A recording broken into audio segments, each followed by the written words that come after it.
Yo, what's up guys? Welcome back. Next match, Cross-Banlist Cup. So let's zoom in. Second batch of games here in Group B. We have, I guess, two outsiders for, the upper half of the Cross-Banlist Cup of this year. And that's Blackwings from 2009. It's, pretty much prime Blackwing, Dark Strike Fighter Blackwing. Basically Dark Dive Bomber from the OCG, right? Dark Strike Fighter, pre-errata. A couple of pre-errata cards here in this particular list.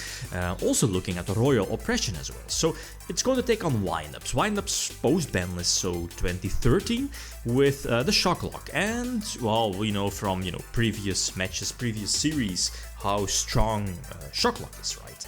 But the thing is that both these decks are kind of similar, as in they run a lot of traps, so those decks are, well, both these decks are somewhat control-ish based, even though Windups do have the advantage that I guess the Exceed mechanic here in this case kind of could outgrind, or maybe a bit better compared to the Synchro mechanic, right? And the thing is that Blackwings don't have easy access to the powerful Synchros, like, the level 8 ones, like Stardust, especially in, those old school formats.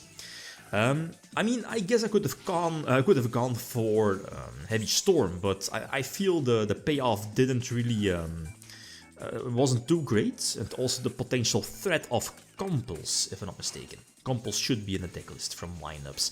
So I was like, I'm not going to risk that, potentially minusing myself, plus sacrificing a Bottomless, which is always nice against something like, something like Windups. The Dark Armed Dragon right from the top, I believe there's only one Dark Armed here in Blackwings. I guess it was fine, or was it limited back then? The thing is that Blackwings isn't really the deck that could turbo out Darks in the graveyard, unless of course you had like the perfect hand. But, I make a small mistake. I was like, Armed Wing, as you know, the most right one, does piercing damage. And I was like, okay, I remember, playing it like years ago.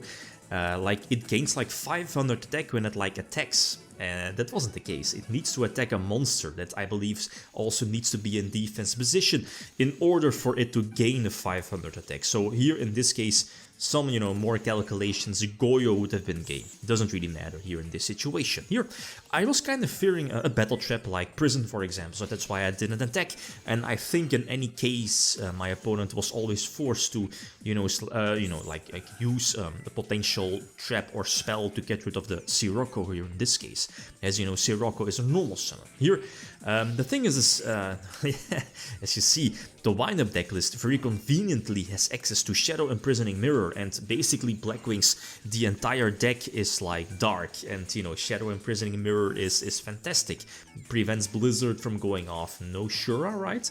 No, which one? Sirocco, if that makes sense as well, and more obviously. But they get blown away by a big Heavy Storm, and I'm honest here in game number 2.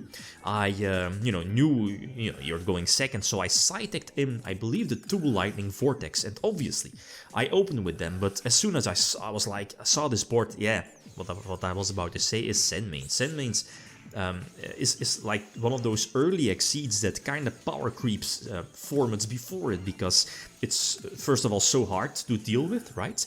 Plus, it's so hard to get rid of it and destroy it, right? Unless you're able to bounce it back. But, it is what it is here in this situation. So the Royal Oppression was needed. Normal summon Sirocco, but I'm kind of faced with the dilemma. I can attack over the Sandmain. Sandmains would just sacrifice a material and, pop Sirocco, so we would basically be in the same situation. And the Lightning Vortex again would not have helped out. Another Oppression, so the game is over. Because, Sandmains can protect itself, plus Sangan Surge. So, okay. Game number 3 again, we know we're going first, and that's the thing with Heavy Storm, is that I don't want to risk like setting the Trap Stun here to get blown away by Heavy Storm. So I'm keeping Trap Stun. The Delta Crow was there as well, which is a side deck card. As you know, you have like a Blackwing on the field. You can immediately use the trap, well, activate the trap, and then all my opponent's sets are destroyed. Spell and trap. So you immediately gain momentum, and I was like, after seeing the duel here, like attacking with Yugioh into the set was a risky move, because we know that Snowman Eater is a triple side deck here in case for windups, right? Basically a Man-Eater, Bug, and Night Assailant alike card that, when it's like flipped face up, destroys an opponent's monster. It has a nice defense, so against decks like these, like very aggressive decks, it's fantastic. Against Thunder King, fantastic. Plus it's a level 3, so Snowman-Eater definitely was, like could be considered a semi-side deck staple back then. So next duel, and iffy. It's that's the thing, right? You're running, I believe, double Allure, and but like personally, I'm never a fan of Allure, even though your deck might be running like 15 darks. Like because of these situations, like okay, you're finally drawing into a dark, but you have like 1 or 2 Allure, and you kind of need to sacrifice that dark. Then again, maybe I wasn't forced to use the Allure here because of double Solemn Judgment set at Oppression plus Icarus. Did I have Icarus? No, okay, no Icarus, but I do have Delta Crow, so maybe summoning Gale. But again, we know the sets. I mean, the set is not being flipped face up, so I think we can expect that it's indeed a Snowman-Eater. So it basically works like Man-Eater Bug, so I'm kind of sacrificed to use Icarus attack on, and mistake on my part. I was like, okay, I should be able to use Book of Moon on Rabbit, so Rabbit would have, stayed face down. It's not going to matter in the long run. I mean, all honesty, I probably should have popped the face down, or at least the back row, right? But I mean, Wind Up Rabbit is just going to return to the field, so that's my mistake. It's fine. So I get Book of Moons, and that's an iffy one. I'm going to lose Shura, even though I believe Shura has like, what is it, 1200 defense, which is fine, unless of course Wind Up Shark and Rabbit as well. Rabbit has like, what is it, 1400? And yep, I can't pay for Royal Oppression, so the Book of Moon earlier was a waste. Not sure if it could have helped out. I mean, the thing is that I think I was always forced to use Icarus attack on both monsters, no? Otherwise my opponent would have been able to rank up, I think. If that wasn't the case, I probably should have gone for the back row instead of Rabbit.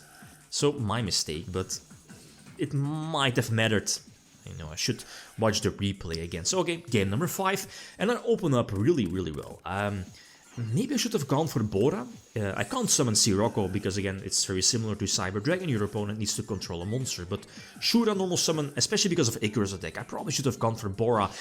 I mean, I have Blizzard as well, so, Shura Engrave, it's a Blizzard target, so, and Bora plus Gale have the special summoning capabilities, but this is like the prime example of, like, the biggest weakness of Blackwings: just negate their normal summon, or prevent their normal summon from going through, so I can't search for Whirlwind, because, again, Whirlwind needs to, look at the stats of the Blackwing that's normal summoned. Double Whirlwind, so fantastic, but again, if you're able to negate the normal summon, you can't do anything. And here I was like, there was always a potential. I believe the wind-up deck is running like 2 or 3 torrential and so on. So I was like, I think I was forced to, use an early Icarus, sacrifice my non-tuner monster, pop both back row. If it's like Typhoon or whatever, it doesn't matter. I can special summon Bora, maybe even go for Gale and, go for damage or whatever. But, yes, what can I do? And again, my opponent keeps top decking like Solemn, prevents the normal summon from going through, and Gale in here in this situation would have been perfect. Again, attacking over the Wind Up Shark, and I would have had Book of Moon plus Solemn Judgment to protect my board, but it isn't the case, so I need to top deck something, a monster. Again, there is the Allure, again, which I think I'm forced to activate, banishing my only monster, and Delta Crow not going to save it. So I'm forced to Book of Moon the Shark, and here again I need to hope to draw a monster. But I draw Bottomless. Bottomless could help out against the Shark. But, yes, good old Heavy Storm, that's GG. So, it's an iffy one. I mean, some small mistakes on my part, I'm honest. Mistakes happen, so... but again, would it have mattered in the long run? Like, in all honesty, I felt that wind-ups were the better deck, but again, the side decks for both decks actually were, really, really good. Okay, so next matchup we have 2 cool decks. Satella Knights as in a trap dot deck. What is it? 21 traps versus Infernity. So feel free to leave your predictions. Okay, guys, that's it. Thanks for watching. Feel free to leave a comment or like if you enjoyed the video. Beatum signing out. Peace.